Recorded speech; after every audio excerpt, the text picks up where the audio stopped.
I think where I want to start is, I don't want to appear cynical. I mean, people have been accusing Ilari of saying cynical things on his site, and about COP21. I don't want to be cynical. I'm going to start with something that appears to be cynical, a quotation from J.P. Morgan. Every public figure has two reasons for doing something. Yeah. The good reason and the real reason. Now, I think this also applies to COP21, applies to the whole IPCC process that started 21 years ago.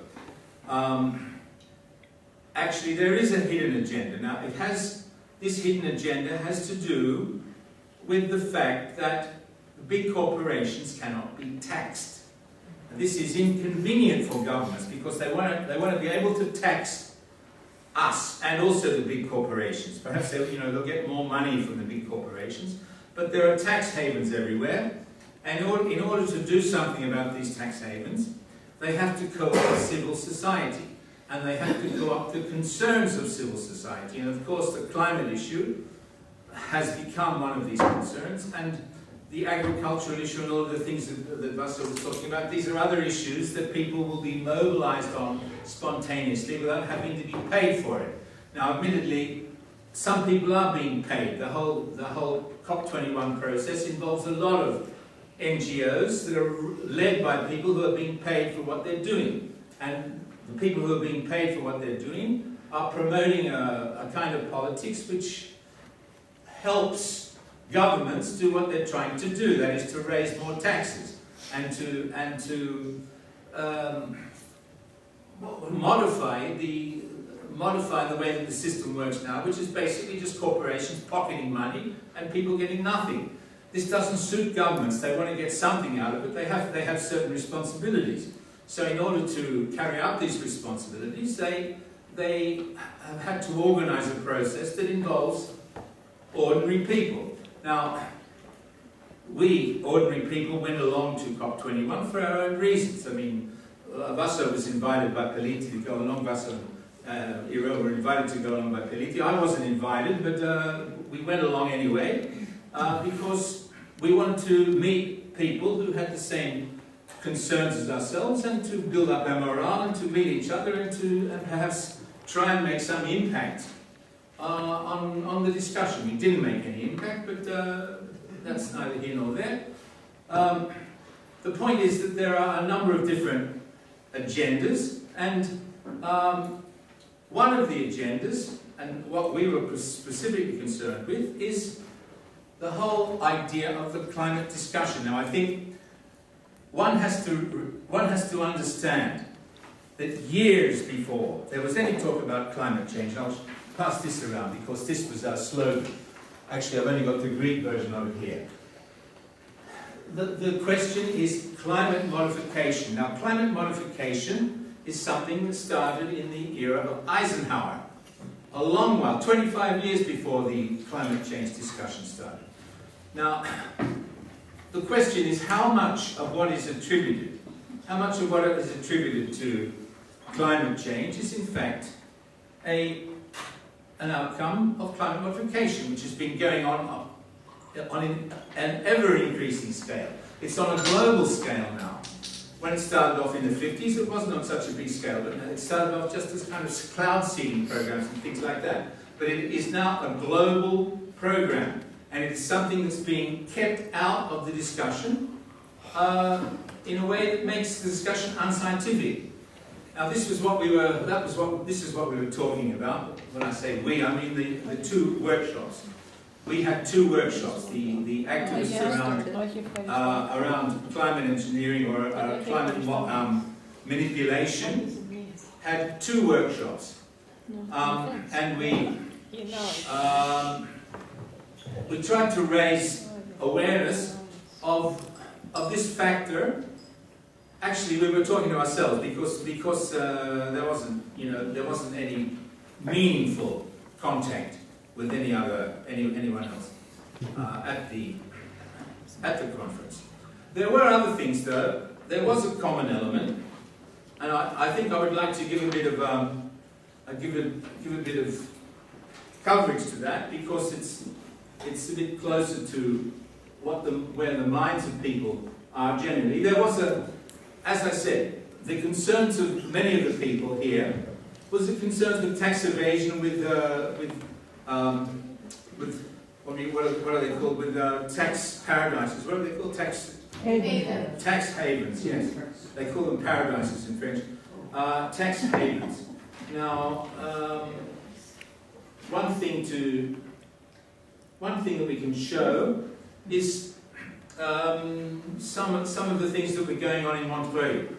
There were two centres. There was Le Bourget, where all of the dignitaries were going, which was very carefully screened off from everyone, and was very high security, tight security.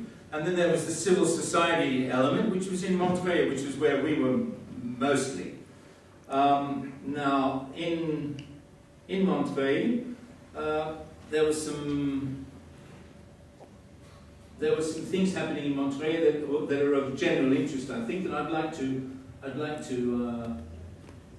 show you what they were. Perhaps I should say a few things about this demonstration here. This was in Montreuil.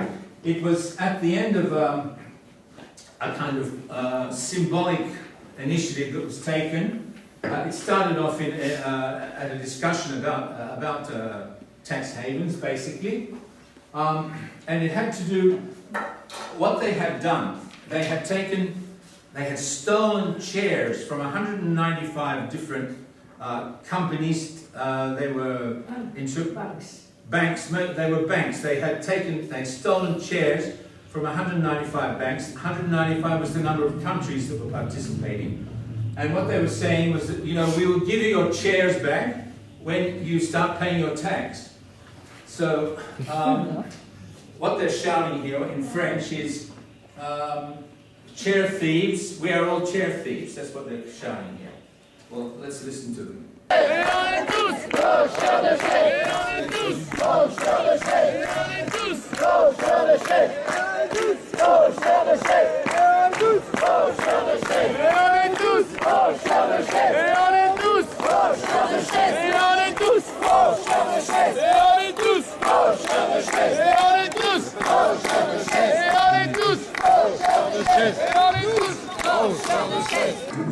Wayne, why did they choose Montreuil? I don't know why they chose Montreuil. I mean, Montreuil, sorry. I mean, they invited them there, or they said, this is close to Paris, or the mayor likes... It's very close to Paris. It's very close. Suburb it's close suburb, okay. It's just... the metro takes you directly. Okay, connected. And the mayor gave them that huge school for all their debates. That's where we held our And workshops. a huge square, there were lots of kiosks and from many organizations all around the world, and each one was presenting their solutions. Okay. There was one about building straw houses, and they were explaining to you how to do it. Very many different low tech, yeah. Low fossil fuel input solutions. Cool.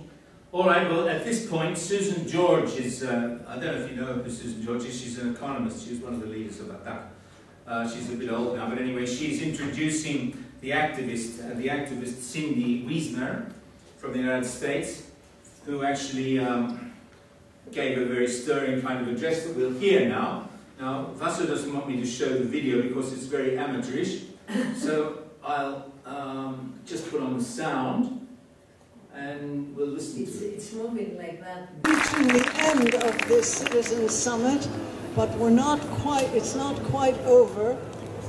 The same call to internationalize this movement will be read by Cindy Wiesner, who is the real grassroots of the United States. She's a terrific militant, and she's been working for years, and she's on our side very much. Don't believe that Americans do not want the sort of climate that we have now. They want their government to act. And there were 400,000 of them last year in the streets of New York to demand that the government act. Well, they haven't acted yet, but Cindy and her friends are working hard on this. So appeal. She will read it in French. Then we will have an ending. She will read it in English, sorry. And then we will I'm getting really mixed up in my languages today. And then she will, then we will have a song at the end. And the climate summit will be over. But that doesn't mean the movement is over. What we want now is for this movement to be internationalized. You can consider that no chair of any bank is safe until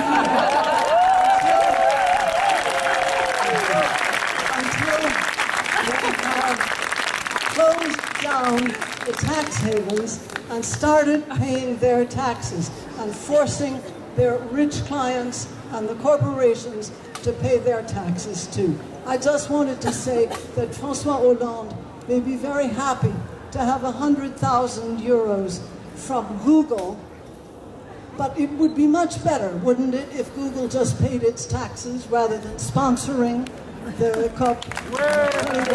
Yes, okay. And all the rest of them too. And we have the list of who's paid what. They only paid about 10%, and they get to lord it over everybody else with their own summit. Cindy, your word now. Thank you so much. Merci beaucoup. Je m'appelle Cindy Weissner, and I come from a grassroots global justice alliance, and we're here with the It Takes Roots delegation. And this is the real COP. This is the conference of people. These are the chairs of the people. And we know that the solutions are going to come from us. What's happening in the La Bourget is full of thieves and murderers and people who are not acting in the interest of the people and the planet. And so I'm very honored as an ally of the movements here in France and in Europe to help breathe this international call for civic requisition of chairs. And the liberation of chairs is important, and I think I'm very honored to be asked to read in English.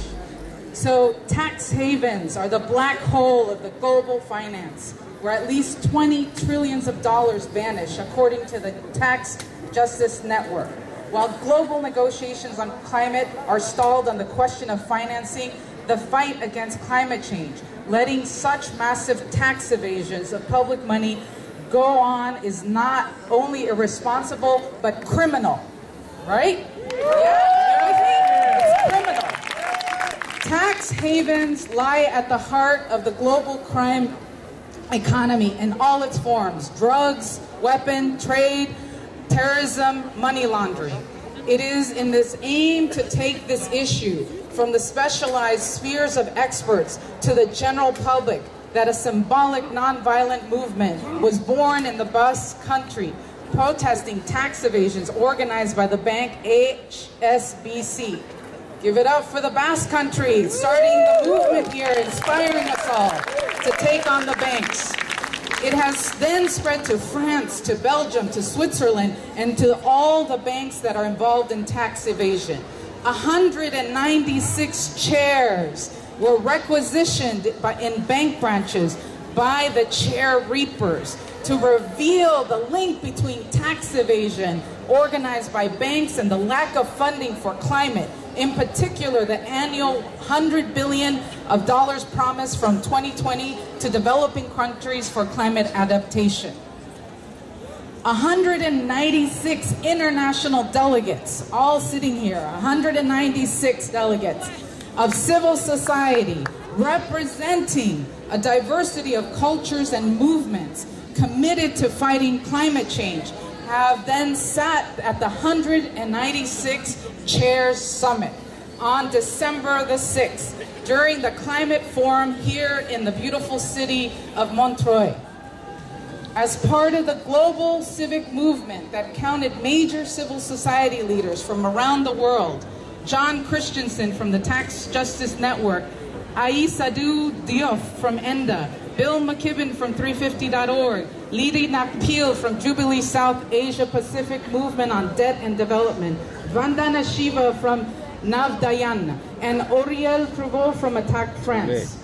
This nonviolent civil disobedient movement aims to force cheaters and tax evaders to respect the needs to contribute to demanded by all citizens. It is now going to grow to an international level.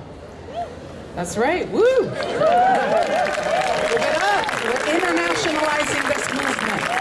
Personalities like Marcos Arruda, economist from Brazil, Guido Umaru Ibrahim, coordinator of the Association for Indigenous Women and Peoples of Chad, Anabela Rosenberg, a trade unionist, Yeb Sanyo, Filipino negotiator at the COP21, Chet Echevarria from Alternativa, Susan George, and other spokespeople from the 5 continents will proclaim the people's solutions for financing this transition. Financial transaction tax, carbon tax, adaptation mechanism for impacted communities, etc. In this spirit that we call to all civic movements worldwide to use this simple, non-violent, and creative method in order to place the issue of tax evasion and tax haven at the heart of the global public debate, and to finally obtain the implementation of measures announced but regularly silenced under the pressure of the financial lobbies. So with that, my friends, we are making this call, this international call for civic requisition of chairs. In my language, liberation of chairs. So are you with me?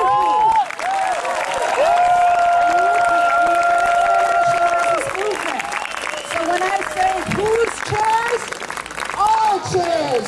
Whose chairs? All chairs. Whose chairs? All chairs. Whose chairs? All chairs. Whose chairs? Our chairs. All right. Well, that's what they say. Whose chair? Okay. Well, that's the kind of thing. That was the ending. That was the final meeting in Monterey. Now, this chair, I'm not sure. They put them in a storeroom. Anyway, it wasn't you with the camera? Pardon? It wasn't you with the camera. It was. Did you take the video? Well, we weren't going to talk about that. I see. Okay. Thank you. All right, now, what was the problem? What's the problem with this so-called final resolution that was made? For a start, aircraft emissions are excluded from the agreement. There's no reference at all to aircraft emissions. What kind? Aircraft. Aircraft. Well, there's an obvious answer to that one. There's no solution other than what we had. Well, no, actually, there's some planes that can't do are. anything about it. There actually are some recently that are less polluting than the ones before. They're more efficient. They're very. The question- Jane was telling me that cows actually create greater problems than aircraft. I don't know. Well, they Would you do. like to document that? There's a quote from Richard Branson, I If we think. stopped eating so much beef, Well, it would be a lot all of better. that stuff, all of the beef, all of the Vegetarian. agriculture is paled compared to construction. Construction is the worst polluter. And you're hearing that from an architect. Yes. Okay. So, In Apart terms from of that, the trucks, the you know, buses, just the building dust. the buildings and then maintaining them is the biggest polluter that we have. All right, that could well be. Apart from that, other problems. There are no penalties except public shaming for countries that do not meet their commitments to reduce emissions. To implement this deal, civil society organizations, opposition parties in politics and businesses will need to keep government politics in check. This means, okay, civil society is in protest mode. Civil society organizations are required to be kept in petitioning mode. This is a very important element in the overall scenario. We have to keep protesting. We have to keep what's called pressuring politicians, which suits the politicians because otherwise everyone will ignore them, and so they have to have some audience. Now, someone said on HELADA's blog, this was quite good, protesting is usually not resisting, and it's usually not fighting. It is demonstrating who is on top and who is not, and that is absolutely true. The whole protest mode has that function. Could you give context to that? Because I found that statement, I read it, and I found that statement a little bit. Well, You're nobody until somebody hates you. If you're not being protested against, you're rather unimportant. So I think that's. Well, you have to have people protesting against you so that you exist, right? Yeah, exactly. You mean something. But anyway, I don't want to be cynical. The point is, Yeah. Yeah. I don't want to be cynical. I mean, as far as I'm concerned, this is the issue. climate change. If you want to stop climate change, stop this shit. Now, that is basic. I mean, the... talking about cows? No, it's about chemtrails. This climate manipulation has a much longer history than the climate change debate. The climate change debate started about 25 years later. And the climate change debate started after climate manipulation was made illegal. Climate change manipulation was made illegal for aggressive purposes after the United States' defeat in the Vietnam War, when the NMOD legislation was passed. This made climate manipulation for aggressive purposes illegal. And since then, the IPCC was started up not long after that. And they started talking about climate change. Now, one of the disadvantages of the climate change discussion is that it transposes everything onto the terrain of the enemy. If climate change is the problem and not climate modification, then perhaps you can start representing nuclear energy as the answer, you know, carbon-free nuclear energy as the answer to climate change. You know, you can't say that carbon-free nuclear energy is the answer to climate manipulation. You can't say that geoengineering is the answer to climate manipulation, but you know, a lot of people like to represent it as the answer to climate change, or possible, since there are no alternatives. Genetic modification. You know, nobody can genetically modification of foodstuff. This can't be represented as a problem. That can't be represented as a solution to climate modification, but it can be presented as a necessary response to climate change, and that is what is happening. Everything is transposed into the climate change framework, where you are talking about everything on the terrain of the other side, and it's, you know, that's fighting with one hand behind your back. Now, as I said, we were totally marginalised. We had two little workshops, and we were talking to each other really in both of them. But interestingly, there was another climate conference being held in parallel with COP21. It was being held in Istanbul, and it was being called a security conference. It was being held in Istanbul, and to this conference, our friends, Michael Murphy and other activists that we are working with, were invited, and they were not sitting in little workshops on their own. They were the speakers. They were on a platform. They were being given VIP treatment. 3 of them. Now what is this happening? Why is this happening?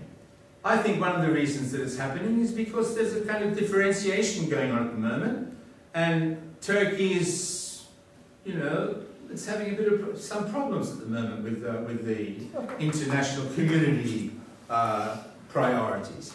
The same applies to Saudi Arabia. I mean, Saudi Arabia is another country it's got some problems now because of international community politics.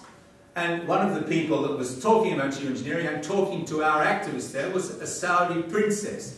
She came along, of the Saudi family, the Saud family.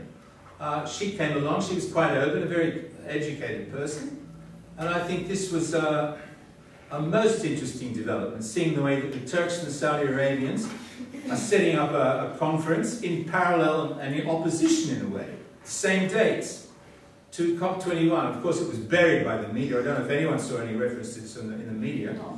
No. Yes. But, did you? You did. What did they say about it? Not very much. Not very much, yeah.